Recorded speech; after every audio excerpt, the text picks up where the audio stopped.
Australia Driving Law Changes, 2026. Explained, fines, penalties, and what drivers must know. If you're driving in Australia in 2026, you need to watch this video right now because new driving laws have just come into effect that could cost you thousands of dollars in fines if you don't know about them.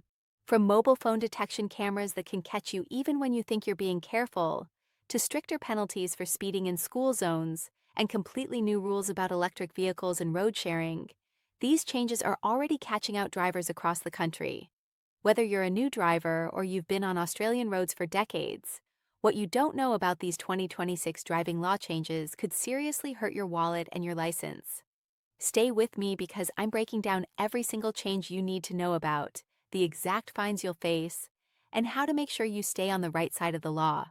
Welcome back to the channel, and if you're new here, this is where we break down the most important updates affecting Australian drivers, road users, and vehicle owners.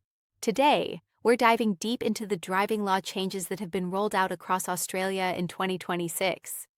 Now, I know what you're thinking. Driving laws change all the time, so why should you care about these particular updates? Well, the reason is simple. These aren't just minor tweaks to existing regulations. These are substantial changes that affect how we use our phones in cars, how we interact with other road users, what technology our vehicles need to have, and how much we'll pay if we break the rules. Some of these changes have been introduced to improve road safety, which is obviously a good thing, but others have come with controversy and confusion. By the end of this video, you'll have a complete understanding of what's changed, what it means for you personally, and how you can avoid getting caught out by rules you didn't even know existed. Let's start with one of the biggest and most talked about changes, and that's the expansion of mobile phone detection camera technology. Now, mobile phone detection cameras aren't exactly new. They've been around in New South Wales since late 2019 and have been gradually rolled out to other states, but 2026 has seen a massive expansion of this program right across Australia. What makes these cameras so effective and so concerning for many drivers is that they use artificial intelligence and high-resolution cameras to detect if you're using your phone while driving, even if you're holding it in your lap, texting at a red light, or just glancing at it quickly. The cameras can operate day and night in all weather conditions, and they're both fixed and mobile, meaning you never really know when you're being watched. Here's what you need to know about the fines and penalties. In New South Wales, if you're caught using your phone illegally while driving, you're looking at a fine of $510 and 5 demerit points. During double demerit periods, which happen over major holiday periods like Christmas, Easter, and long weekends, that jumps to 10 demerit points. In Victoria, the fine is $592 with 4 demerit points, and in Queensland, it's $1,078 with 4 demerit points. Western Australia, South Australia, Tasmania, the Northern Territory, and the ACT all have similar penalties, with fines ranging from $500 to over $1,000. What's really caught people out is that the definition of illegal phone use has been clarified and expanded. You cannot touch your phone for any reason unless it's mounted in a commercially designed holder that's fixed to the vehicle and doesn't obscure your view of the road. You can't rest it on your lap, hold it between your shoulder and ear, or even pick it up to move it to a different spot in the car. The only exceptions are if you're parked or if you're using it to pay at a drive-thru. But even then, your vehicle must be stationary and you must not be holding the phone in your hand. Moving on to speeding penalties, and this is another area where 2026 has brought significant changes. Speeding fines have been increased across the board in most Australian states and territories, but what's really changed is the penalty structure for different speed brackets in specific zones. Let's break this down state by state because the differences matter. In New South Wales, if you're caught doing less than 10 kilometers over the speed limit, you're looking at a minimum fine of $298 and 1 demerit point. If you're caught doing between 10 and 20 kilometers over the limit, that fine jumps to $513 and 3 demerit points. 20 to 30 over is $769 and 4 demerit points. 30 to 45 over is $1,025 and 5 demerit points. and anything over 45 kilometers above the speed limit will cost you $2,294, 6 demerit points, and an automatic license suspension. But here's where it gets even more serious. School zones. From 2026, speeding in a school zone now carries double the demerit points of normal speeding offenses in New South Wales, and the fines have increased by 50%. This means if you're doing even 10 kilometers over the limit in a school zone, you're facing 2 demerit points and a fine of around $450. The reason for this change is the number of accidents and near misses in school zones has remained stubbornly high despite previous campaigns, so authorities have decided that harsher penalties are the only way to change driver behavior. In Victoria, the speeding fine structure has also been overhauled. Fines now start at $323 for less than 10 over, and scale up to nearly $3,000 for extreme speeding. Victoria has also introduced something called an immediate roadside license suspension for anyone caught doing 45 kilometers or more over the speed limit. This means police can take your license on the spot, and you'll face a mandatory court appearance where you could lose your license for up to 2 years. Queensland has taken a slightly different approach. They've introduced a tiered system where repeat offenders face exponentially higher fines. If you're caught speeding twice within 12 months, your second fine is doubled. A third offense within that same 12-month period, and you're looking at triple the standard fine, plus an automatic license suspension. Western Australia has focused on high-range speeding, with anyone caught doing more than 30 over the limit now facing immediate impoundment of their vehicle for 7 days on a first offense, 28 days on a second offense, and permanent forfeiture on a third offense. Now let's talk about drink driving and drug driving laws, because these have also seen significant updates in 2026. The legal blood alcohol limit in Australia hasn't changed. It's still 0.05 for fully licensed drivers, and 0 for learner, provisional, and probationary license holders, as well as anyone driving a heavy vehicle. But the penalties for exceeding these limits have been substantially increased. In New South Wales, a first-time mid-range drink driving offense, which is a blood alcohol reading between 0.08 and 0.149, now comes with a minimum fine of $2,200, an automatic license disqualification of 12 months, and a mandatory interlock device for at least 12 months after you get your license back. High-range drink driving, which is anything 0.15 or above, carries a minimum fine of $3,300, an automatic license disqualification of at least 3 years, and a potential jail sentence of 18 months for a first offense. For repeat offenders, these penalties multiply dramatically. Drug driving has become an even bigger focus in 2026, with every state and territory now conducting random roadside drug testing, with the same frequency as random breath testing. The drugs being tested for are methamphetamine, which includes ice and speed, MDMA, which is ecstasy, and THC, which is the active ingredient in cannabis. Here's something that catches a lot of people out. Unlike alcohol, there's no safe limit for these drugs. Any detectable presence in your system is an offense, and it doesn't matter when you took the drug. THC in particular can remain detectable in your saliva for many hours or even days after use, which means you could be stone cold sober but still return a positive test and lose your license. The penalties for a first drug driving offense are similar to mid-range drink driving. You're looking at a fine of around $2,000, a license disqualification of at least 6 months, and a mandatory drug education course. The important thing to understand here is that the courts are taking drug driving extremely seriously now, and pleading ignorance or arguing that you weren't impaired won't help you. One of the most significant new areas of regulation in 2026 relates to electric vehicles and the infrastructure around them. As more Australians switch to EVs, governments have had to create new rules around charging, parking, and road usage. Several states have now introduced or expanded road user charges for electric vehicles. In Victoria, EV owners pay 2.8 cents per kilometer traveled, which is collected when you register your vehicle each year based on your odometer reading. New South Wales has introduced a similar charge of 2.5 cents per kilometer, while Western Australia charges 2.5 cents per kilometer for battery electric vehicles and 2 cents per kilometer for plug-in hybrids. The rationale behind these charges is that EV drivers don't pay fuel excise, which is a major source of funding for road maintenance and construction. So these distance-based charges are meant to ensure EV drivers contribute their fair share. There are exemptions for the first few years after purchase in some states, and low-income earners may be eligible for rebates, but this is definitely a cost that EV owners need to factor in. Parking rules for EVs have also been clarified. EV charging spots are now legally enforceable in the same way disabled parking spots are. If you park in an EV charging bay without charging your vehicle, or if you leave your vehicle in the bay after charging is complete, you can be fined.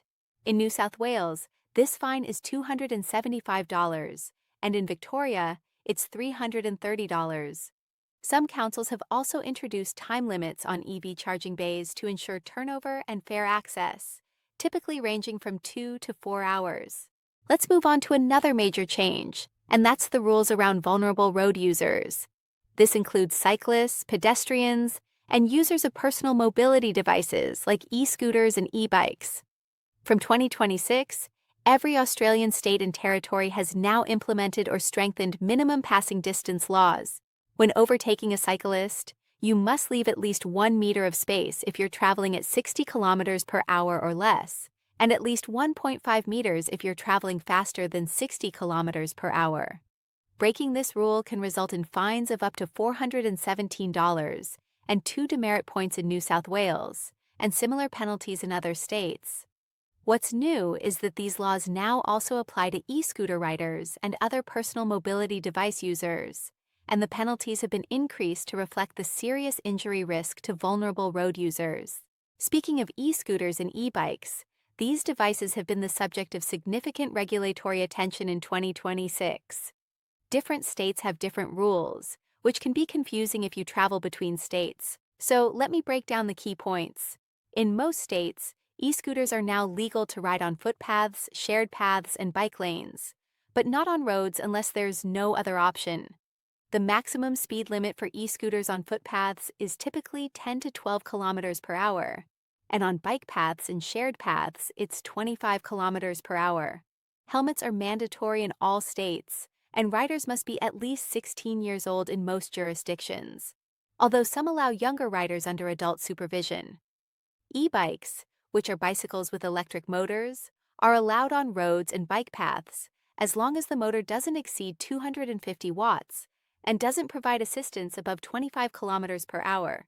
Anything more powerful than that is classified as a motorbike and requires registration, insurance, and a motorcycle license. Fines for riding an unregistered or non-compliant e-bike or e-scooter can be over $1,000, and your device can be confiscated. Another area that's seen major updates is around driver distraction beyond just mobile phones. Authorities have recognized that distraction comes in many forms, and 2026 has brought new penalties for things like eating while driving, applying makeup, and even having unsecured pets in the vehicle.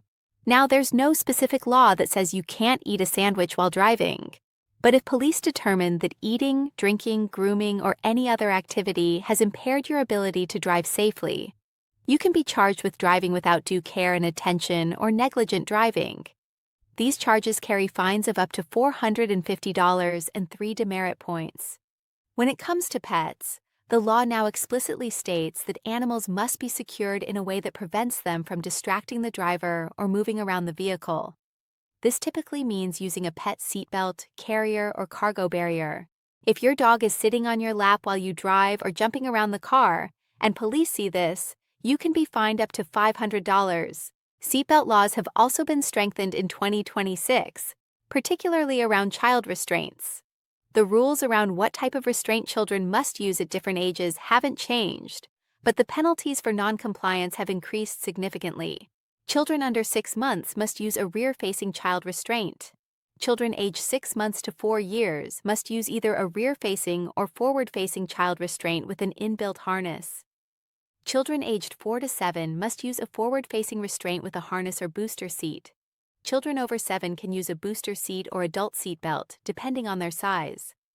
The fine for not properly restraining a child is now $410 and 3 demerit points in New South Wales, and similar penalties apply across other states.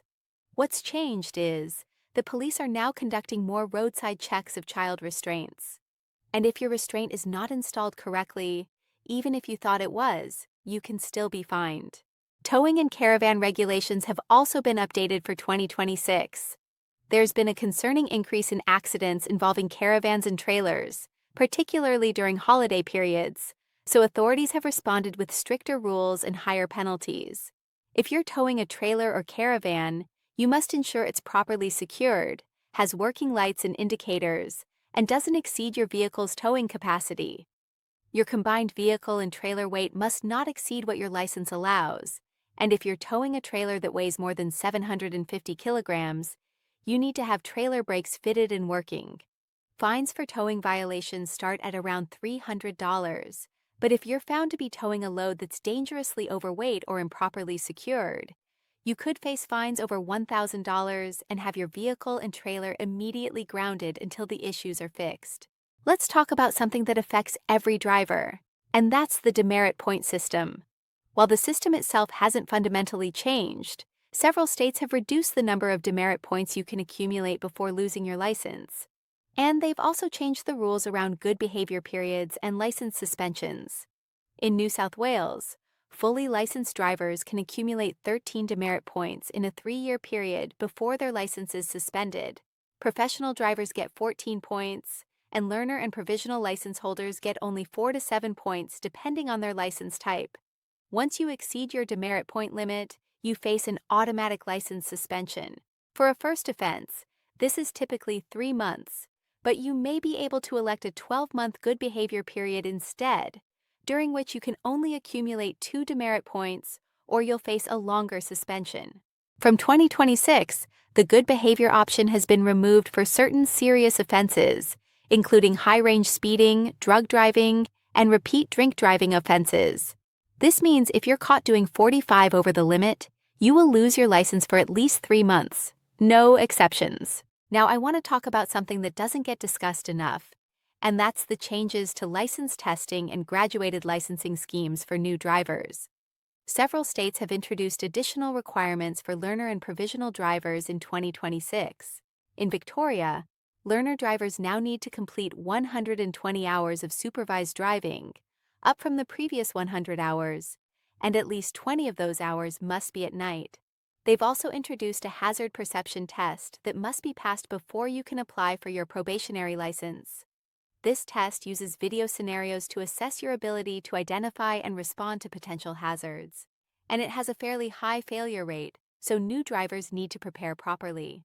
Queensland has introduced a similar hazard perception requirement, and they've also extended the minimum learner period to 12 months, meaning you must hold your learner license for at least a year before you can take your practical driving test, regardless of how many hours you've completed. For provisional drivers, several states have increased the restrictions around peer passengers and night driving. In New South Wales, P1 license holders under 25 years old are not allowed to carry more than one passenger under 21 between the hours of 11 p.m. and 5 a.m., unless they're immediate family members or you have an exemption for work or other essential purposes. The penalty for breaching this restriction has increased to $475 and 4 demerit points, which for a P1 driver means an automatic license suspension. Vehicle standards and roadworthiness requirements have also been updated for 2026. All states now require that vehicles meet certain minimum safety standards, and the penalties for driving an unroadworthy vehicle have increased. If your vehicle has a cracked windscreen that obstructs the driver's view, bald tires, non-functioning lights or indicators, excessive rust or damage, or any modification that makes it unsafe or non-compliant with Australian design rules, you can be issued with a defect notice. Minor defects give you 14 days to fix the problem, while major defects mean your vehicle cannot be driven until repaired and inspected. The fine for driving with a major defect notice is now $686 in New South Wales, and similar amounts in other states. If you continue to drive the vehicle, it can be impounded. Another important change relates to driving with a suspended or disqualified license.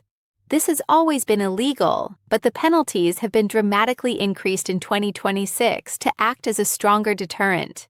If you're caught driving while suspended, you face a maximum penalty of 18 months in jail and a fine of $3,300 for a first offense. your vehicle can be impounded for 3 months, and your license disqualification period can be extended. For a second or subsequent offense, you're looking at up to 2 years in jail, a fine of $5,500, and vehicle impoundment for up to 6 months or even permanent forfeiture. Courts are taking this offense extremely seriously, and even if you avoid jail time, you'll almost certainly receive a criminal conviction that can affect your employment, travel, and other aspects of your life. Red light and intersection violations have also seen penalty increases in 2026. Running a red light now costs $469 and 3 demerit points in New South Wales, and similar amounts in other states. What many drivers don't realize is that entering an intersection on a yellow light when you could have safely stopped is also illegal and carries the same penalty as running a red light. Red light cameras have also been upgraded with better technology that can detect vehicles entering intersections during the yellow phase when they should have stopped. So you can't rely on the old assumption that yellow means speed up. Parking fines have increased across most Australian cities in 2026, particularly in high-demand areas. In Sydney's CBD, parking in a no-stopping zone can cost you $275. Parking in a clearway during clearway hours is $349, and parking in a disabled spot without a valid permit is $594. Melbourne, Brisbane, and Perth have similar penalty structures. What's changed is that parking enforcement has been ramped up significantly, with more officers on the ground and new camera-based technology that can automatically detect parking violations as enforcement vehicles drive past. This means you're much more likely to get caught if you're parking illegally, even if it's just for a few minutes. Now let's talk about some of the changes that are specific to certain types of drivers and vehicles. Heavy vehicle operators have seen substantial regulatory changes in 2026, particularly around fatigue management and chain of responsibility laws. If you drive a heavy vehicle, you must comply with work and rest hour requirements, maintain an accurate logbook or use an electronic work diary, and ensure your vehicle is not overloaded. Chain of responsibility laws mean that everyone in the supply chain, from the driver to the transport company to the customer, can be held liable for breaches of heavy vehicle laws. Penalties for serious breaches can exceed $10,000 for individuals and $50,000 for companies. And there's also the possibility of jail time for repeated or serious violations. Rideshare and taxi drivers have also been affected by new regulations in 2026. All rideshare drivers must now complete an accredited driver training course, covering customer service, safety, and local area knowledge. They must also undergo more frequent vehicle inspections, with rideshare vehicles now requiring a safety inspection every 12 months rather than every 2 years. The penalties for operating as an unlicensed rideshare driver or using an unregistered vehicle for rideshare services have increased to over $5,000, and vehicles can be impounded. Motorcycle and scooter riders have seen changes to licensing requirements and safety gear regulations. In several states, learner motorcycle riders now need to complete additional training modules before progressing to their provisional license, and there are stricter rules around the type and power of motorcycles that learner and provisional riders can ride.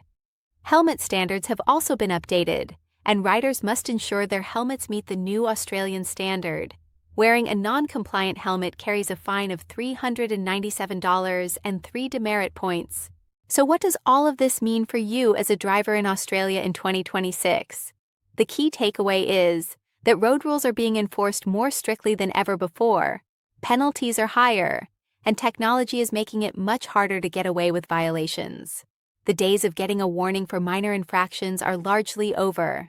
Police and transport authorities have made it clear that they're focused on changing driver behavior through meaningful consequences, not just raising revenue.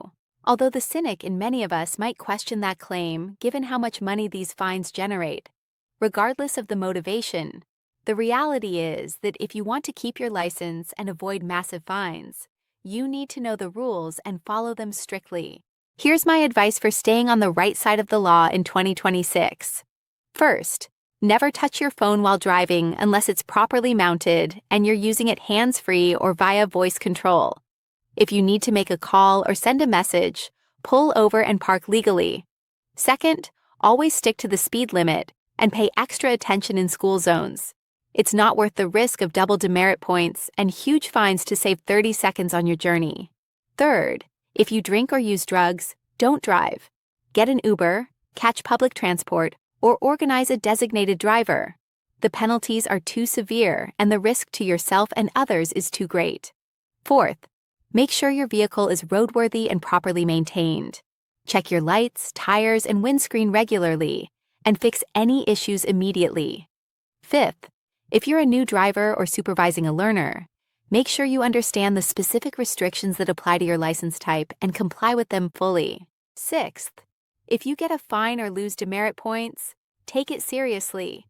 Don't accumulate penalties thinking you'll deal with it later, because before you know it, you could be facing a license suspension that will seriously impact your ability to work and live your life. I also want to encourage you to stay informed about changes to road rules, because they do change regularly, and what's legal today might not be legal tomorrow. Check your state's transport authority website periodically, and if you're unsure about a particular rule, look it up or ask someone who knows. Ignorance of the law is not a defense, and saying you didn't know about a rule won't save you from a fine. If you found this video helpful, I need you to do me a favor. Smash that like button right now because it tells YouTube to recommend this video to more Australian drivers who need to know about these changes. Share this video with your friends and family, especially new drivers, older drivers, or anyone who might not be aware of these 2026 updates. Leave a comment below and let me know which of these changes surprised you the most, or if there's a specific driving law topic you want me to cover in a future video. And if you haven't already, subscribe to this channel and hit the notification bell so you never miss an update on Australian driving laws, car news, or anything else that affects you as a driver or vehicle owner. I put out new content regularly, and I promise to keep you informed about everything you need to know to stay safe and legal on Australian roads. Thanks so much for watching, and I'll see you in the next video. Drive safe out there.